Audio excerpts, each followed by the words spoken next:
สวัสดีครับท่านผู้ชมวันนี้นะครับทางรายการวัดพระหินเพื่อชีวิตจะนำท่านผู้ชมนะครับมาดูธุรกิจเกี่ยวกับร้านอาหารนะครับแล้วก็พามาที่ร้านยิ่งคุณชาบูปิ้งย่างซึ่งเป็นการประกอบการร้านอาหารแบบที่ทันสมัยกับสังคมในปัจจุบันนะซึ่งก็วันนี้เราจะพากับพบกับเจ้าของร้านนะครับครับขอพบคุณยิ่งคุณนะครับเชิญครับครับสวัสดีครับผมจักรีธรรมชาตินะครับอันนี้ชื่อจริงนะครับแต่ว่าถ้าจะเรียกชื่อเล่นๆก็เรียกโจนะครับเพราะทุกคนจะรู้จักนะชื่อโจนะครับผมก็พื้นเพหลักๆเป็นคนเชียงใหม่เลยครับเป็นคนพื้นที่โดยตรงนะครับก็ด้วยถ้าหลักจริงๆเนี่ยผมเป็นคนอำเภอฝางนะฮะอำเภอฝางนะครับแล้วก็โตที่ฝางเลยนะครับโตที่ฝางประถมนี่จบที่โรงเรียนรังสีนะครับแล้วก็ถึงม.3 ม.4 ถึงม.6 มาต่อที่ฝางชินูปถัมภ์นะครับแล้วก็พอจบจากตรงนั้นเสร็จปุ๊บผมก็ไปเรียนกรุงเทพนะครับก็โทรเข้าเรียนรามนะครับผมก็จบรามคณะรัฐศาสตร์นะครับแล้วก็จบมาเสร็จปุ๊บก็มาทำงานก็หลายอย่างครับงานก็หลายอย่างเหมือนกันก็ชีวิตวัยรุ่นนะครับก็เหมือนกับต้องค้นหาตัวเองกับว่าตัวเองชอบอะไรก็ไม่รู้ว่าตัวเองชอบอะไรหรอกวัยรุ่นนะครับแล้วก็พอถึงอายุ27ก็มาเรียนปริญญาอีกใบนึงมาเรียนกฎหมายนะฮะก็มาเรียนนิติศาสตร์อีกใบจบที่มหาวิทยาลัย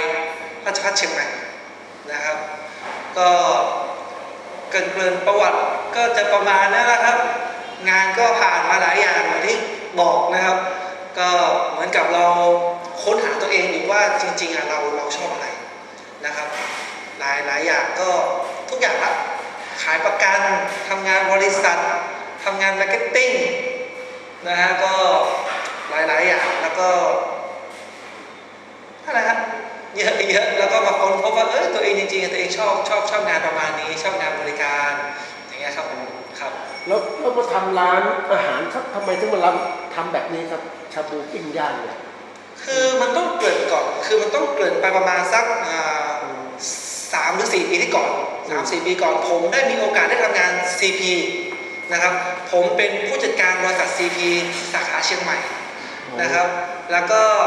ธุรกิจ CP เนี่ยคือเราจะคุกคีกับพวกหมูพวกไก่พวกเนื้ออะไรอยู่แล้วในที่เราทำพวกนี้อยู่แล้วมันเหมือนกับมันเป็นพื้นฐานแล้วต่อยอดมาทำกิจการร้านนี้ก็ผมทำ CP ได้ประมาณ2 ปีเป็นผู้จัดการสาขาเชียงใหม่ได้2 ปีแล้วก็เราก็คิดที่จะขยับขยายเราก็เลยออกจาก CP เพื่อจะมาเปิดกิจการร้านของตัวเองก็คือเราเปิดร้านจำหน่ายเนื้อหมูเนื้อไก่เองนะครับเราก็มาเปิดร้านเองชื่อร้านจงกำไรอยู่ที่แถวหน้าสารกลางเชียงใหม่นะครับก็คือเราจะรับส่งหลักๆคือลูกค้าเราจะส่งร้านหมูกระทะร้านชาบูเราจะแปรรูปเราแปรรูปสินค้าเพื่อที่จะส่งร้านพวกนี้อยู่แล้วอันนี้คือเท้าความว่าทำไมเราเปิดตรงนี้แล้วก็พอเรามีประสบการณ์จากตรงนี้เสร็จเนี่ยมันก็ได้มีโอกาสมาทำร้านมาทำร้านนี้เพราะว่าจริงๆเนี่ยร้านนี้มันไม่ใช่เป็นร้านที่ผมทำมาตั้งแต่แรกดั้งเดิมเลยไม่ใช่ร้านนี้คือเป็นร้านที่เป็นรุ่นน้องที่รู้จักกันที่เขาทำแล้วจบมช.แล้วก็ผมก็ได้มาส่งร้านนี้เหมือนกันรถวัตถุดิบมาส่งร้านนี้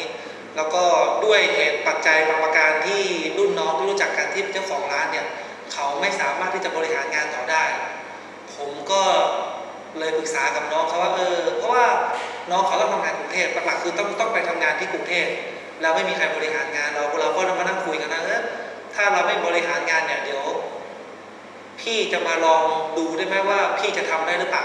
แต่เราก็ไม่มั่นใจนะว่าเราทำได้หรือเปล่าเพราะเราก็ไม่ได้ประสบการณ์ในการทำร้านหมูกระทะหลักเราไม่มีเลยเราแค่ทำส่งทั่วไปเฉยๆนะฮะแล้วก็พอเราดีลงานกับเจ้าของเก่าเสร็จว่าเราจะลองทำดู นะ ถ้ามันไปได้เราก็จะขอซื้อกิจการแล้วก็จะทำต่อไป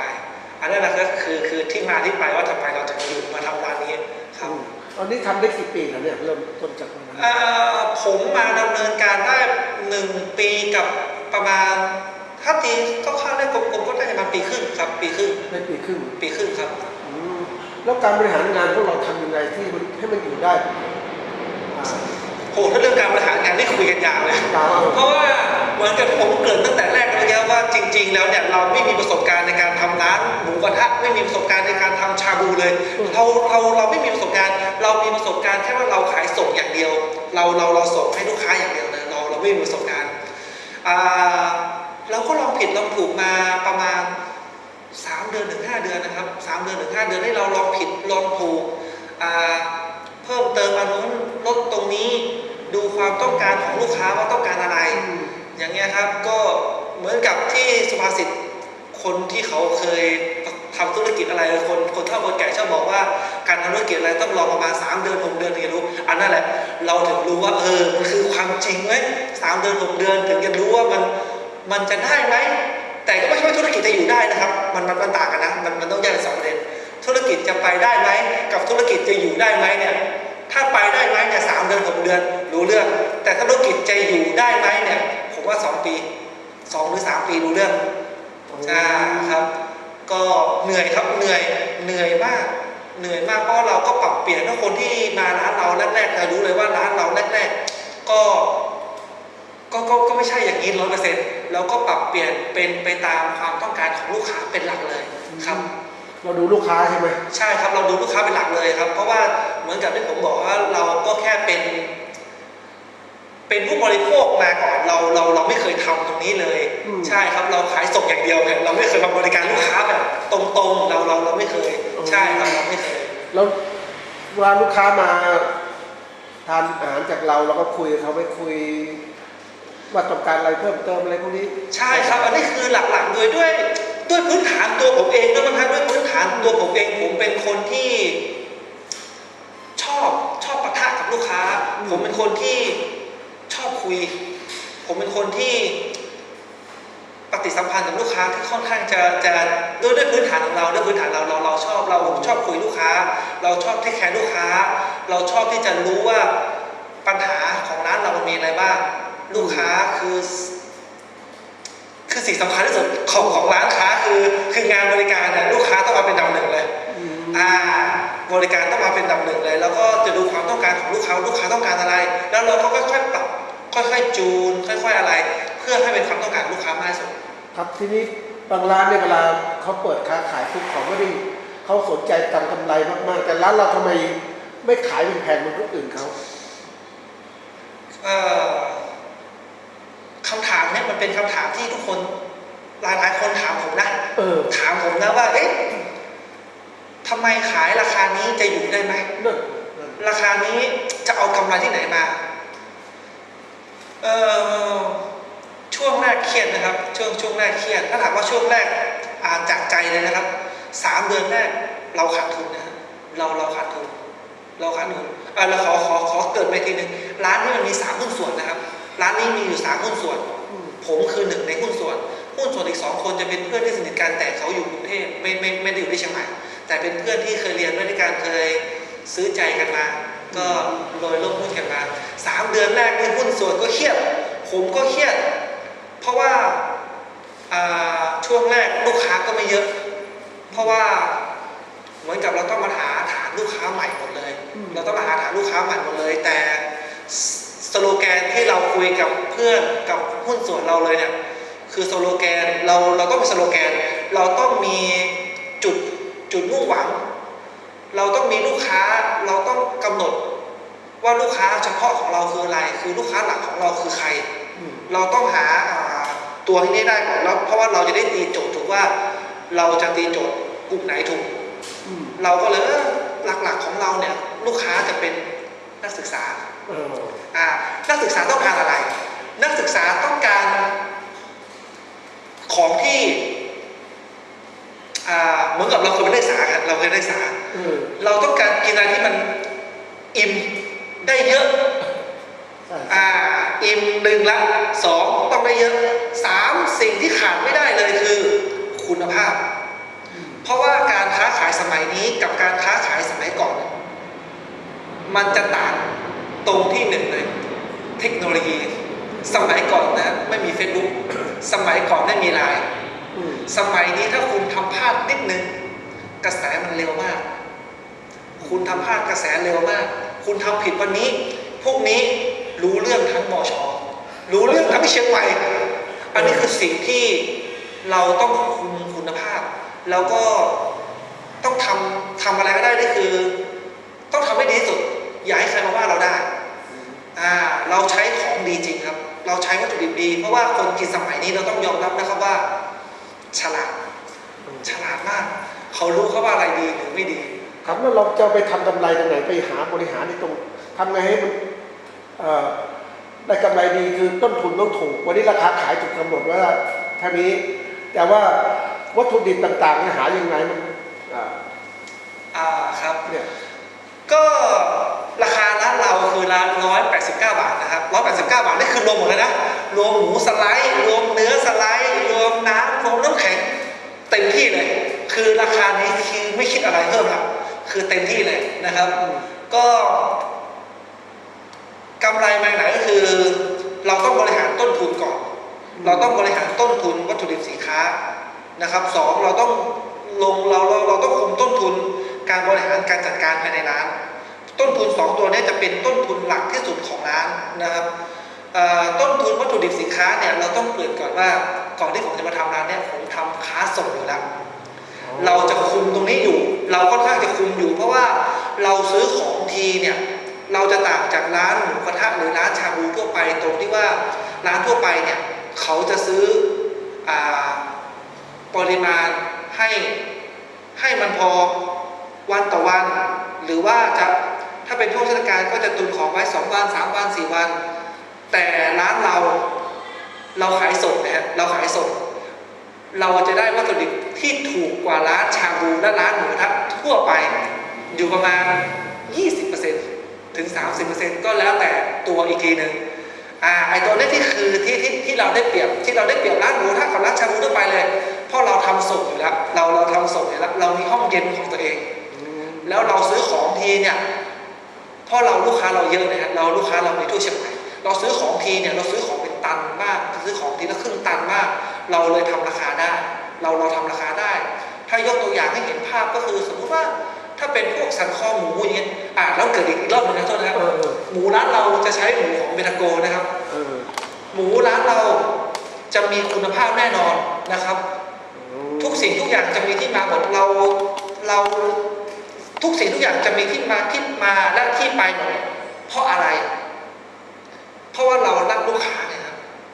เราเซฟลูกค้าถ้าลูกค้าเป็นอะไรไปเช่นลูกค้าท้องเสียกินอะไรลูกค้ากินหมูไปเราจะได้ดูว่าเฮ้ยลูกค้ากินหมูร้านเราหมูเรารับจากเบทาโกเราจะดูว่าเฮ้ย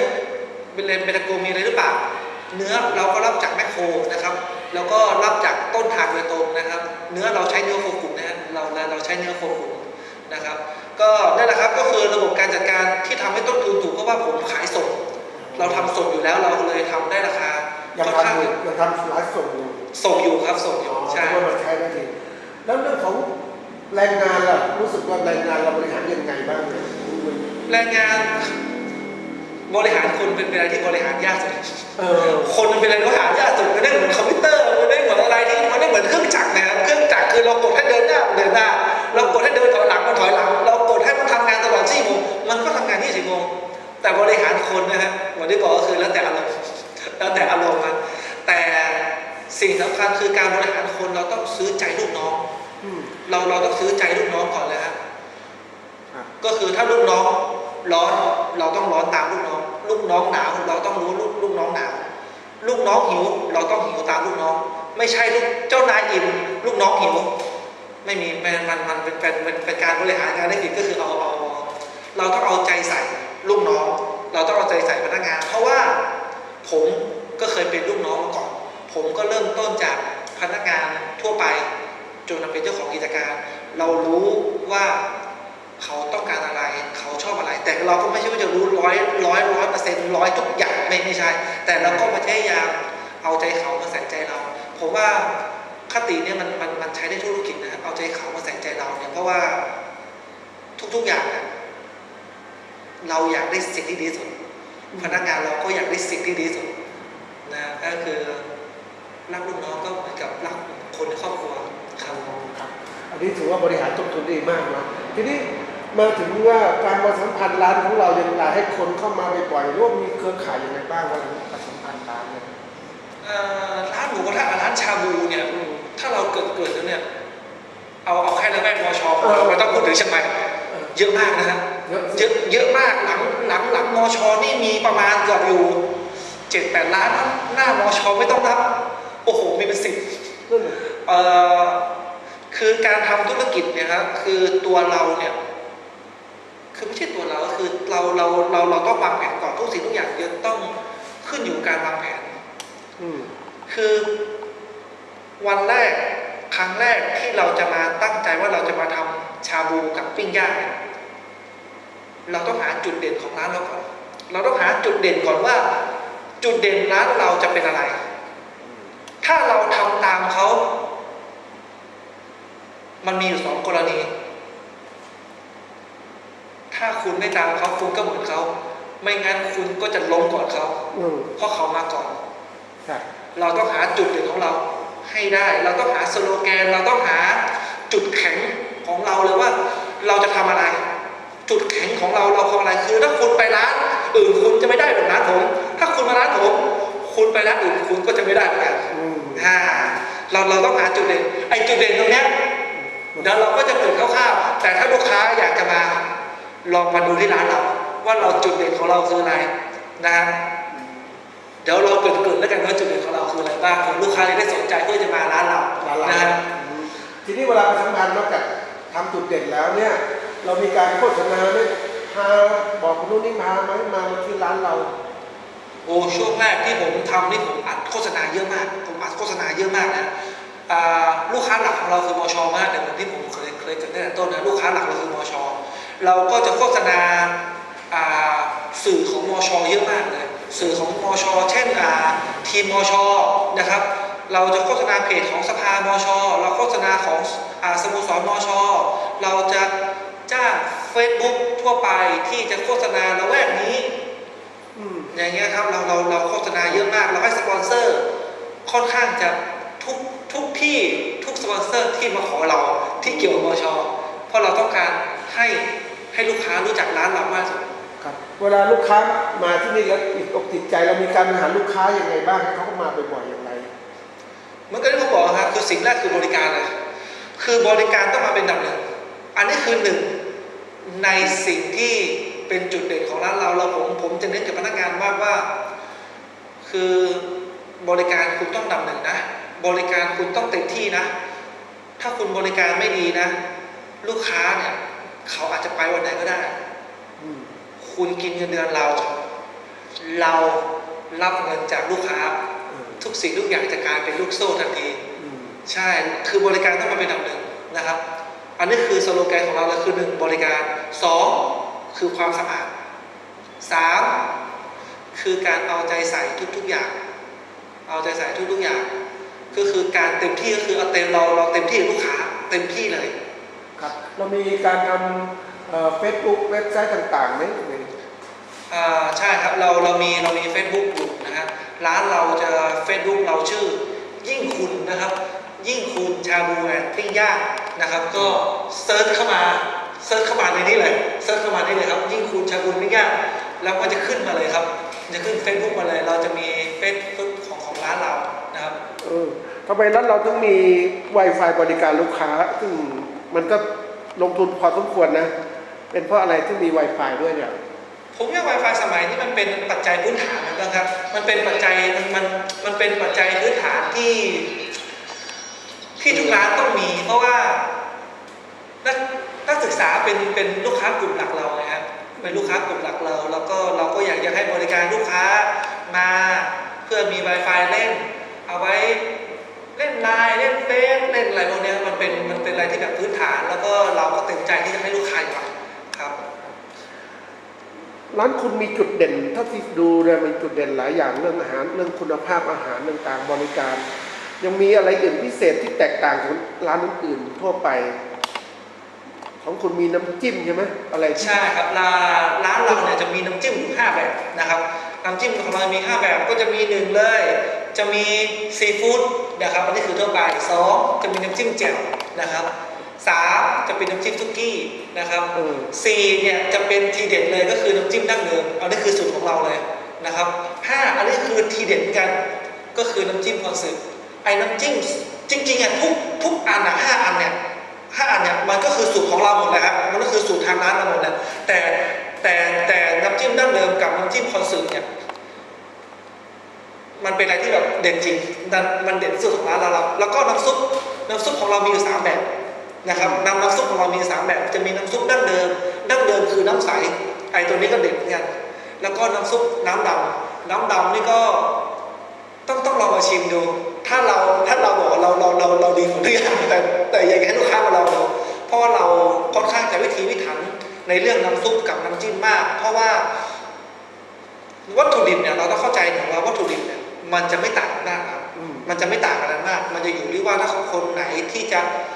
สนใจที่จะใช้วัตถุดิบดีมันก็จะเหมือนกันหมดแต่สิ่งที่จะต่างที่สุดคือน้ำจิ้มกับน้ำซุปเราเลยค่อนข้างใช้วิถีพิถันแล้วก็ต้นทุนเรื่องน้ำจิ้มกับน้ำซุปเนี่ยเราบอกตามตรงนะว่าเร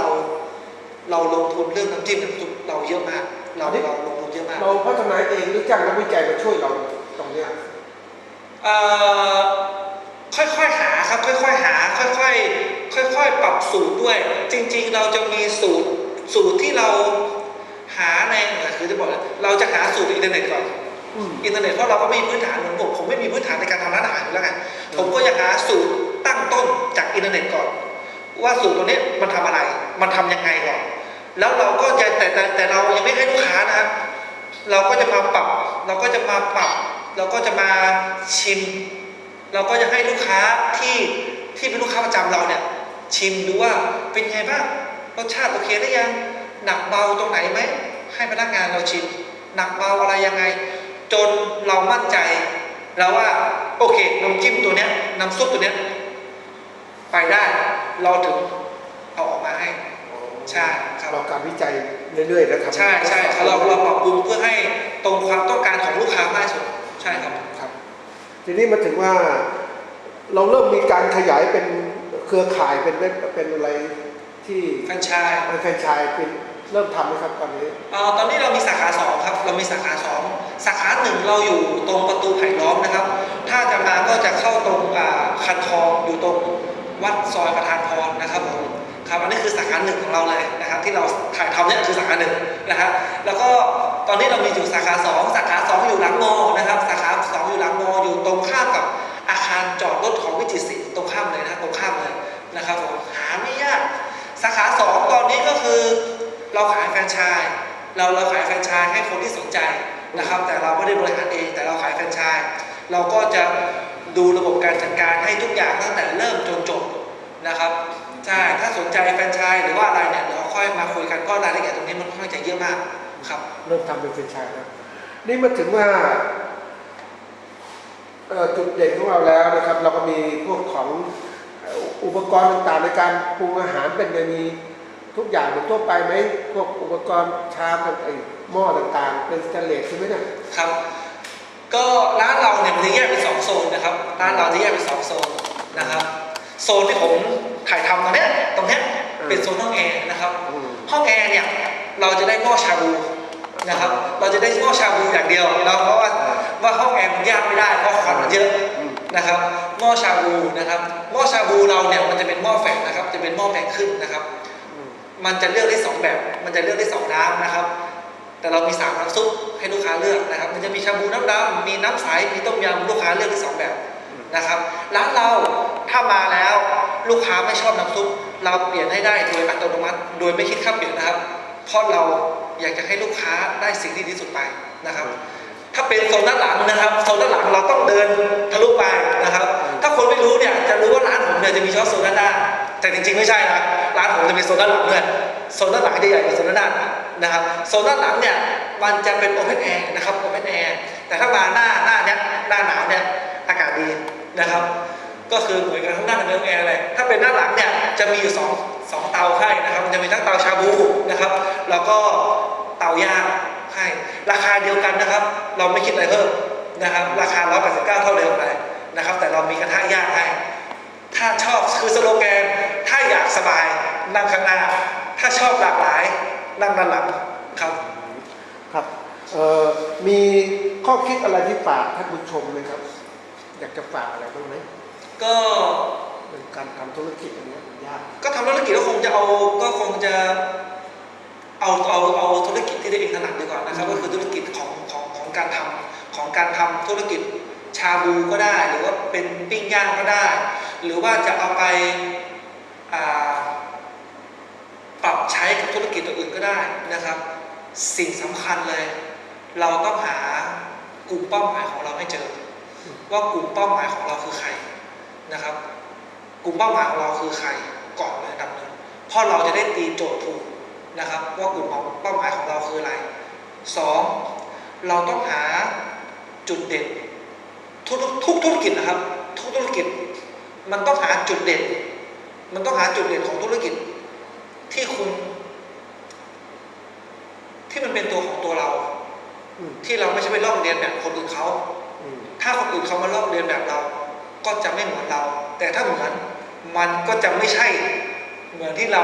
เป็นประมาณนี้ฮะก็คือ1เราต้องหาเป้าหมาย2เราต้องหาจุดเด่นตัวเราธุรกิจเราให้เจอ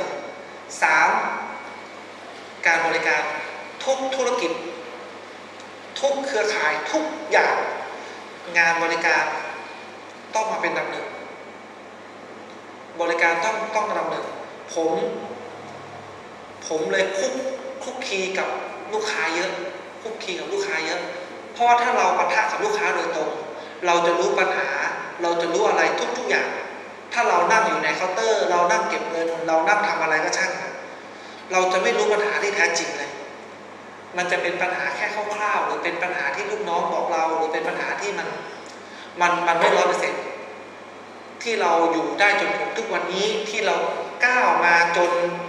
อยู่ในระดับนี้แต่ไม่ใช่ระดับสูงนะฮะอยู่ในระดับที่เราค่อนข้างจะพอใจในระดับหนึ่งเท่านั้นสิ่งสำคัญคือลูกค้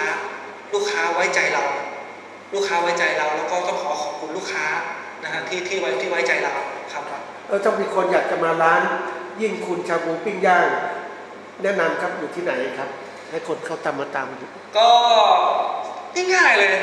ง่ายนะสำหรับผมมันง่ายสำหรับผมไม่เคยมาอาจจะยากนะ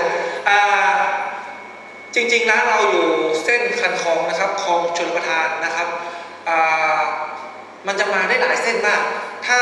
อยู่ข้างมช.นะครับถ้าเรามาจากเส้นห้วยแก้วนะครับถ้าเรามาจากเส้นห้วยแก้วเราจะถึง4 แยกภูคำนะครับถึง4 แยกภูคำนะครับผมแนะนำให้เข้ามาทางเส้นหลังโรงแรมภูคำดีกว่านะครับเพราะมันจะง่ายนะครับเราตรงมาถึง4 แยกภูคำตรงไปนิดนึงเราจะเจอธนาคารกรุงไทยนะครับเราก็เลี้ยวซ้ายเข้ามาเลยนะครับซอยถ้าผมจำไม่ผิดจะเป็นซอย3นะฮะห้วยแก้วซอย3นะครับก็คืออยู่ระหว่างหลังธนาคารอยู่ระหว่างหลังโรงแรมภูคำกับธนาคารจะมีซอยเดียวนะครับผมนะครับเข้ามาเลยมันจะมีโรตีห้วยแก้วขายอยู่เข้ามาเลาะกำแพงของมช.มาเรื่อยนะครับจนถึงประตูไผ่ล้อมครับมันเจอแค่ประตูเดียวพอถึงประตูไผ่ล้อมปุ๊บเลี้ยวซ้ายเลยครับผมพอเลี้ยวซ้ายปุ๊บแล้วก็ตรงมาอีกประมาณสัก400 เมตรก็จะเจอร้านผมนะครับถ้าลูกค้าท่านใดเอารถยนต์มานะครับผมแนะนำให้จอดที่วัดประธานพรนะครับผมจะสะดวกกว่านะครับถ้าเอามอเตอร์ไซค์มาก็จอดที่หน้าร้านได้เลยนะครับแต่ถ้าหน้าร้านรถมอเตอร์ไซค์เต็มก็จอดในวัดได้เลยนะครับเพราะว่าร้านเราก็เราได้รับอนุญาตจากทางวัดให้จอดได้นะครับผมไม่ปิดนะครับวัดเปิด24 โมงอยากจะให้ลูกค้าสบายใจให้กินถึงเที่ยงคืนหรือ5 ทุ่มเนี่ยจะปิดไหมไม่ปิดนะครับผมครับแต่ถ้าอีกเส้นหนึ่งถ้าลูกค้ามาจากตลาดต้นพยอมนะครับหรือว่าจะมาจากหางดงอะไรช่างไว้นะครับเราจะเจอ4 แยกต้นพยอมนะครับเราก็ตรงมาเลยนะครับตรงมาทางเชียงใหม่ภูคำนะครับเราตรงมาเสร็จปุ๊บเราจะเจออีก4 แยกหนึ่งคือ4 แยกเขาเรียก4 แยกข้างมช.นะครับเมื่อก่อนมันเป็นปั๊มปต.เก่าครับแต่เราก็ตรงอีก ตรงมาอีกเราก็เจอปั๊มปตท.ที่สร้างใหม่นะครับเลยจากปั๊มปตท.มาประมาณสัก500 เมตรเราจะเจอโรงเรียนมุทิตาประชารักษ์นะมันจะมีป้ายสีน้ำเงินใหญ่ๆเลยนะครับแล้วก็เราจะเจอเซเว่นแล้วก็เลี้ยวมาเลยครับผมแล้วก็เลี้ยวซ้ายเลี้ยวซ้ายเข้ามาประมาณสัก20 เมตรร้านผมอยู่ขวามือนะครับร้านเราจะเป็นตึกแถวนะครับผมหาไม่ยากถ้ามาตอนกลางคืนเนี่ยหน้าร้านเราจะสว่างกว่าเพื่อนนะครับผมครับหาไม่ยากครับก็ท่านผู้ชมที่สนใจในการทำนะครับในการบริหารธุรกิจการค้าก็อยากเชิญนะครับให้มันเยี่ยมร้านยิ่งคุณชาบูปิ้งย่างซึ่งเจ้าของผู้จัดการก็เป็นคนที่เขาเรียกมีความรู้มีอัธยาศัยดีแล้วก็สำคัญที่สุดก็คืออาหารการกินคุณภาพของอาหารสำคัญมากซึ่งแล้วก็ราคาด้วยนะเป็นสิ่งที่น่าสนใจนะท่านผู้ชมที่สนใจก็เชิญนะครับมาดูได้มาคุยได้กับผู้จัดการเจ้าของและผู้ประกอบการนะครับเป็นตัวอย่างของบุคคลที่ทำอาชีพนะก็เชิญนะครับมีอะไรจะฝากท่านผู้ชมไหมครับก็สวัสดีปีใหม่ก่อนนะครับสวัสดีปีใหม่เพราะว่าวันที่อัดรายการนี้จะเป็นวันที่2นะครับผมก็วันที่2ก็สวัสดีปีใหม่ทุกท่านนะครับขอให้ผู้ชมนะครับขอให้มีความสุขนะครับแล้วก็ขอให้ติดตามรายการของอาจารย์ไปเรื่อยๆนะครับก็ยังไงก็ขอฝากร้านเล็กๆของผมหน่อยนะฮะคือร้านผมเนี่ยก็คือมันอยู่ในซอยนะครับก็คือคนที่จะมาเนี่ยคือคนที่ต้องตั้งใจมาจริงๆอ่ะนะครับถึงจะมาก็ฝากหน่อยนะครับก็ถือว่าเป็นลูกเป็นหลานคนเชียงใหม่ด้วยกันนะครับเนาะก็ร้านเราเป็นร้านเล็กๆครับก็ขอบคุณมากๆนะครับที่คอยสนับสนุนกันนะครับเราก็จะพร้อมที่จะก้าวไปกับลูกค้าพร้อมที่จะพัฒนาไปเรื่อยๆนะครับเราก็จะพัฒนาไม่หยุดนะครับเพื่อความพึงพอใจของลูกค้ามากที่สุดถ้ามีอะไรให้ร้านเราปรับปรุงหรือว่าให้ร้านเราทำอะไรเพิ่มเติมขอให้บอกเรานะครับเราพร้อมและเรายินดีนะครับที่จะทำตามความแนะนำของลูกค้านะเพื่อที่จะก้าวไปด้วยกันนะครับผมยังไงก็ขอบคุณมากนะครับผม